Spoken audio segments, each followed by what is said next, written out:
propose qu'on passe à la deuxième partie de cette matinée qui est consacrée à la circulation et à la cohérence des notions. Je propose peut-être de faire passer l'enregistrement de Arnaud Latil, et puis ensuite je prendrai la parole. Vous pouvez rester si vous souhaitez, comme vous souhaitez. Donc sur les risques systémiques. Il n'a pas pu être parmi nous aujourd'hui. Bonjour à toutes, bonjour à tous. Je suis Arnaud Latil et je suis très heureux aujourd'hui de vous présenter une rapide présentation autour des risques systémiques. Alors permettez-moi d'abord de remercier les organisateurs pour m'avoir invité à ce bel événement, et puis aussi je voudrais m'excuser pour ne pas avoir pu être présent physiquement. Et donc je propose aujourd'hui ce petit enregistrement qui sera assez court autour de la question des risques systémiques. Alors, si cette question vous intéresse, vous pourrez retrouver en particulier des réflexions plus approfondies dans le prochain numéro des archives de philosophie du droit, qui vont paraître cet automne, dans un numéro consacré aux risques systémiques. Aujourd'hui donc, nous allons étudier cette notion qui se trouve être transversale à plusieurs textes et plusieurs domaines du droit du numérique. C'est une notion que j'ai qualifiée ici de structurante. Alors pourquoi les étudier ? D'abord, comme je viens de le dire, ils figurent dans plusieurs textes. Et donc, ils ont une place importante au droit du numérique. Ensuite, c'est une notion qui est nouvelle et peu étudiée, et qui soulève donc d'évidents enjeux de définition. De quoi parle-t-on ? De quel système parle-t-on ? Parle-t-on du système économique, du système social à la Weber, du système technique comme Habermas, ou encore d'un système politique ?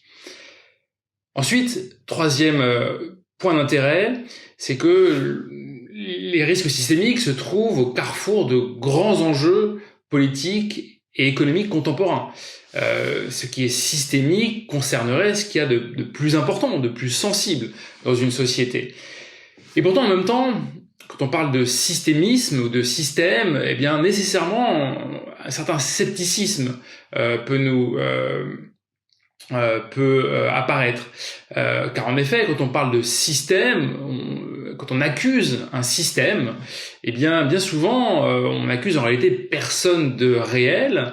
On pointe une organisation qui peut-être n'existe pas vraiment, et le risque étant de tomber dans des réflexions complotistes. Donc pour toutes ces raisons, je voulais présenter quelques points sur les risques systémiques. Alors d'abord, cette notion figure dans beaucoup de textes. Je l'ai dit, rapide état des lieux. Elle est née dans les années 80, puis s'est développée ensuite petit à petit jusque dans les années 2000, avec en particulier la grande crise financière de 2008, la crise des subprimes, qui a donné lieu vraiment pour la première fois à une réflexion politique forte sur la question des risques systémiques. En particulier, c'est dans le cadre de la banque, dans le cadre du processus de Bâle, que cette question des risques systémiques a été étudiée, analysée et combattue. En 2010, juste après cette crise, a été créé dans l'Union européenne un comité européen dont l'objet est précisément sont les risques systémiques. Puis ensuite, en matière de droit du numérique, on retrouve cette notion de risque systémique dans plusieurs grands textes. Alors d'abord dans le DSA, c'est le premier texte dans lequel cette notion apparaît. Puis ensuite dans le règlement relatif à l'IA. DSA et IA sont des parties très importantes et je reviendrai dessus, cette réglementation des risques systémiques. Puis ensuite, dans NIS 2, les risques systémiques apparaissent en filigrane. Et enfin, dans DORA. Dans DORA, si vous ne connaissez pas, c'est pour les enjeux de cybersécurité pour les institutions financières. Donc on est au croisement de la banque et de la cybersécurité, où là encore, la question, on ne sera pas étonné, comme je l'ai dit, les risques systémiques trouvent leur origine dans le monde de la banque et de la finance. Donc dans DORA, les risques systémiques occupent aussi une place importante. Alors, quelles sont les origines intellectuelles maintenant du systémisme ? Pourquoi le législateur ici européen en est venu à encadrer les risques systémiques. Alors déjà, on peut dire que les risques systémiques trouvent leur origine dans le systémisme, c'est-à-dire l'idée que les organisations humaines, et pas seulement les organisations naturelles, forment système. Et l'on doit à un auteur allemand, là j'ai beaucoup parlé d'auteurs allemands dans les minutes qui viennent, on doit à Ludwig von Beterlanffy, qui est un biologiste allemand dans les années 60, d'avoir théoriser cette idée de système, pas seulement au sens des systèmes naturels, mais aussi des systèmes sociaux.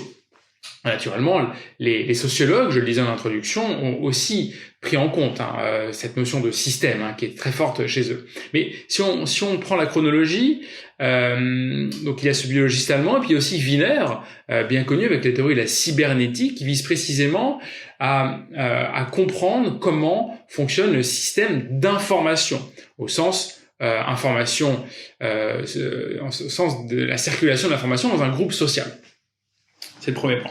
Ensuite, cette question du systémisme a été mêlée avec les questions des risques. Et là, il y a un auteur de référence, encore un Allemand, Ulrich Beck, qui donc a publié dans les années 90 La Société du risque, un ouvrage extrêmement important et bien connu sur la question des risques, et envisage en particulier, sans que le terme figure réellement, ces questions systémiques, c'est-à-dire ces risques qui peuvent engendrer l'effondrement de tout un système.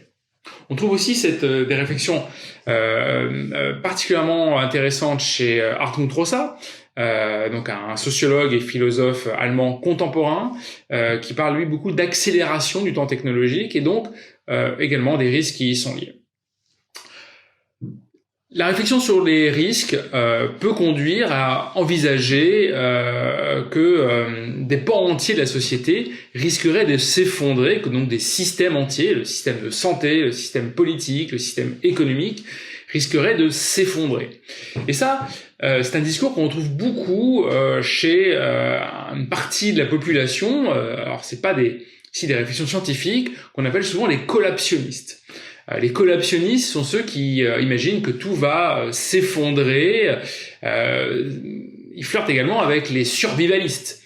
Bon, vous trouverez chez les philosophes français Raphaël et Catherine Larère une critique très intéressante précisément de ces complotismes et de ces collaptionnistes, et donc pour montrer que en particulier que ce sont bien souvent des craintes qui ne sont pas fondées, puisque une société ne peut pas disparaître, ou en tout cas pas sous l'effet d'une crise en tout cas.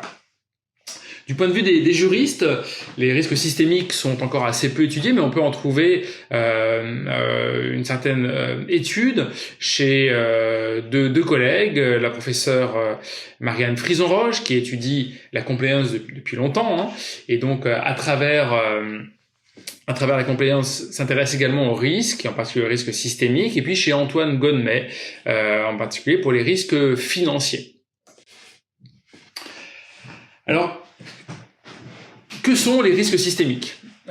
Pour commencer, rappelons qu'un risque, c'est toujours conçu, c'est la définition du risque, c'est la probabilité d'un préjudice conjuguée à sa sévérité. Et en fait, pour identifier un risque, il faut croiser ces deux critères pour pouvoir dégager donc des hypothèses qui sont fréquentes et graves, et de l'autre côté du spectre, des hypothèses rares et peu graves. Et c'est en faisant ce tableau, comme vous le voyez ici, en exemple, on présente parfois sous la forme d'une pyramide, qu'on peut identifier le degré de risque associé à une activité donnée. Dans ces risques, on peut identifier plusieurs catégories, en particulier deux catégories assez proches, que sont les risques systémiques et les risques majeurs. Il faut bien les distinguer. Un risque majeur, c'est un événement qui est très grave. Là, on est vraiment dans le haut de notre tableau, là, dans la partie en haut à gauche, rouge vive, qui est donc l'événement catastrophique, le risque majeur. Ici, j'ai mis la photo de Tchernobyl, par exemple. On peut prendre, voilà, c'est généralement dans des catastrophes industrielles pour l'environnement et pour les personnes majeures, qu'on va parler de risque majeur. Mais un risque majeur, c'est pas un risque systémique. Pourquoi ? Le risque systémique, c'est plutôt celui qui va affecter un système, mais pas de manière écrasante et soudaine, comme une catastrophe majeur peut avoir lieu, mais plutôt à bas bruit, par effet, et là le terme va être central pour la suite, de propagation. Le risque systémique, celui qui se propage de proche en proche. Et c'est en cela qu'il est dangereux et grave, c'est qu'il avance à bas bruit. Et il risque, à partir d'un événement isolé, eh bien, de produire des événements en cascade. On parle parfois d'effets dominos de ces risques systémiques, et donc produire des effets qui seront ensuite majeurs. À titre pédagogique, on peut prendre l'exemple de l'incendie. J'ai tiré sur ma présentation un petit schéma d'un guide à destination des pompiers, où les incendies se déplacent de proche en proche. Donc un foyer va en créer un deuxième, qui va en créer un troisième, etc. Et donc, pour circonscrire un feu, il ne s'agit pas tant d'éteindre le premier foyer, mais plutôt d'éviter qu'il se propage. Car la propagation, c'est pire que le foyer lui-même. D'accord. Et donc, les outils permettant de freiner les propagations sont au cœur de donc ici de la lutte contre l'incendie, mais aussi des risques systémiques. Lorsqu'un risque se propage, eh bien, il peut conduire à faire système. Voilà ce que c'est un risque systémique. C'est un risque qui, par sa propagation, risque d'endommager un système dans son entier. Par exemple, en 2008, avec la crise des subprimes, c'était systémique parce que précisément, à partir d'un produit financier, c'est-à-dire ici en l'occurrence, c'était les crédits immobiliers accordés à des ménages à risque, plutôt pauvres, eh bien, ça a conjugué à la titrisation, ça a produit que une partie très importante des actifs financiers de la planète, puisque ces actifs circulent beaucoup, se propagent beaucoup, à partir d'un foyer, cela a contaminé d'autres foyers. On pourrait prendre aussi l'image de la contamination en matière d'infection, de maladie, pour imaginer cela. Dans le monde économique, c'est plutôt la chaîne d'approvisionnement qui va être au cœur du sujet, car dans une chaîne d'approvisionnement, une chaîne de valeur, tous les acteurs se tiennent, les fournisseurs, les clients, tout le monde doit être dans une certaine mesure, et l'expression n'est pas juridique, mais solidaire. Et donc, lorsqu'un risque affecte toute la chaîne de production, cela va affecter l'ensemble de l'économie, donc tout le système économique. Alors entre les deux, vous voyez qu'il peut y avoir des cas où en fait on ne sait pas trop si on est dans le risque majeur ou systémique. J'ai mis ici, vous le connaissez sûrement, l'image de ce streamer Jean Portmanov, on a beaucoup parlé à la fin de cet été, qui est décédé dans un live sur la plateforme Kik. Est-ce que c'est majeur au sens où la vie d'une personne est en jeu, c'est pas une catastrophe industrielle, mais ça reste majeur, la vie d'une personne est en jeu. Est-ce que c'est systémique? Pas évident à déterminer. Est-ce que c'est le système des streams non régulés qui a conduit à ce que des personnes s'épuisent devant la caméra et soient maltraitées pour des raisons d'audience et qui conduisent à son décès, ou est-ce que c'est un cas isolé? Vous voyez, j'ai pas la réponse. En tout cas, on voit bien que pas facile de discriminer ce qui relève du foyer d'incendie circonscrit d'une chaîne de responsabilité plus étendue. Alors, dans le cadre de la réglementation sur le DSA, donc les contenus et les plateformes, et la réglementation sur l'intelligence artificielle, les risques systémiques font l'objet d'un encadrement juridique singulier, particulier, et en particulier, je voudrais axer, vous pouvez vous reporter facilement aux dispositions pertinentes de ces textes, mais ici j'ai extrait du code de pratique. Vous savez, c'est dans le cadre de la réglementation sur l'IA dans l'Union européenne. La plupart des acteurs ont signé un code de pratique visant à appliquer de la bonne manière le règlement sur l'IA. Ici, j'ai extrait de ce code de pratique la partie relative aux risques systémiques. Donc les risques systémiques imposent une certaine méthodologie pour les identifier, les atténuer. Ça, c'est les deux points classiques des risques, identifier, atténuer. Donc c'est vraiment de la compliance là, mais aussi les accepter. Et ça, c'est un point important, c'est que en matière de risque en général, mais aussi de risque systémique, et cela figure en toutes lettres dans le règlement sur l'IA. Certains risques doivent être acceptés parce que on ne peut pas soit bien les identifier, soit on ne peut pas bien les atténuer. Et ça, c'est un point extrêmement important, car certaines activités sont exercées en ayant conscience que des risques peuvent advenir. Et dans la méthodologie recommandée par le code de pratique, il y a c'est celle d'établir des scénarios prospectifs. Je l'ai entouré en rouge pour que vous voyez bien. Et ces scénarios prospectifs, moi je trouve ça extrêmement intéressant parce que ça implique de faire de la prospective. La prospective, c'est quelque chose qui est assez mal connu des juristes. Ça se pratique beaucoup dans le monde de l'assurance. Mais je crois que c'est une compétence que nous, juristes, nous devons acquérir. Savoir identifier un risque futur à travers une méthodologie qui soit pas la boule de cristal ou qui soit pas le doigt mouillé, parce qu'il existe des méthodes de prospective. Alors évidemment, par définition, il y aura aucune certitude, mais l'idée c'est de dégager ce qui est le plus évident, le plus improbable, et de travailler sur ce qui peut advenir. Donc, faire en sorte d'éviter l'évident, de laisser de côté ce qui est improbable, et puis de travailler dans ce centre des choses sur lesquelles on peut avoir une action. Parce qu'évidemment, on ne peut pas agir sur des événements sur lesquels on n'a pas de moyens de levier ou moyens de pression.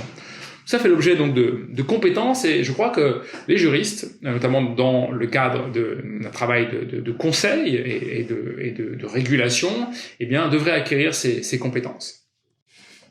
Alors, maintenant, les outils juridiques mobilisés pour lutter contre les risques systémiques sont de plusieurs ordres. On les retrouve dans la plupart de ces réglementations, dans le DSA et dans le règlement IA en particulier. Alors, je les ai classés ici suivant un degré d'efficacité envisagé. C'est-à-dire que tous ces outils coexistent, mais alors je dis le législateur européen, et puis aussi l'appréciation qu'on peut en avoir, eh bien, est variée.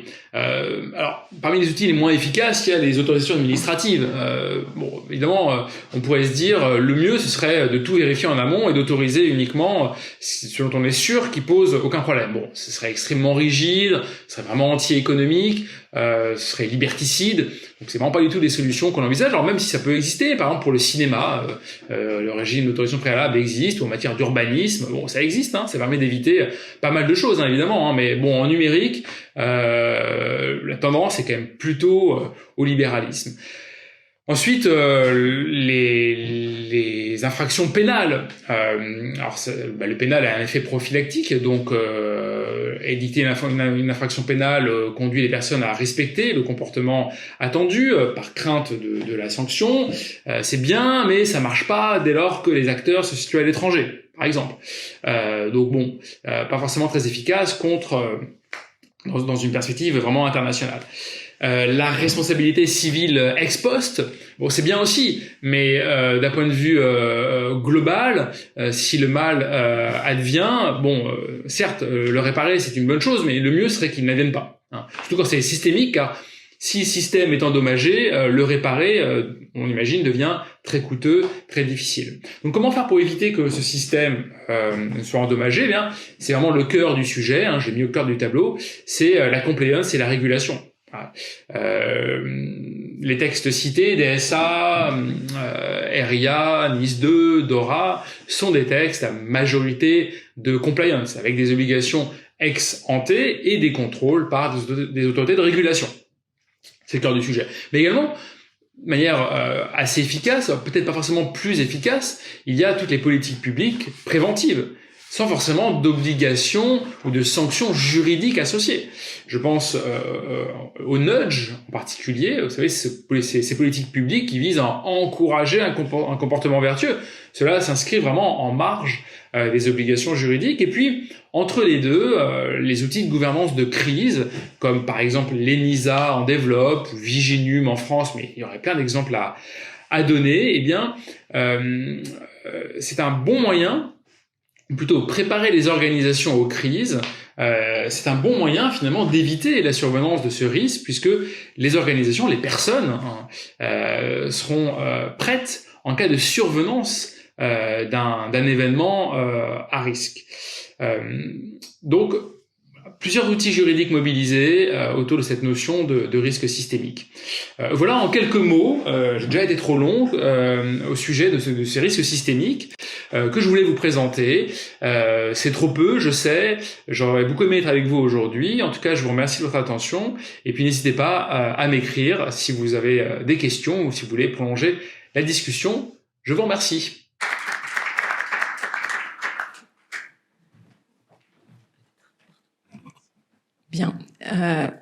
c'est dommage, on ne peut pas poser de questions. Et peut-être des remarques, je ne sais pas.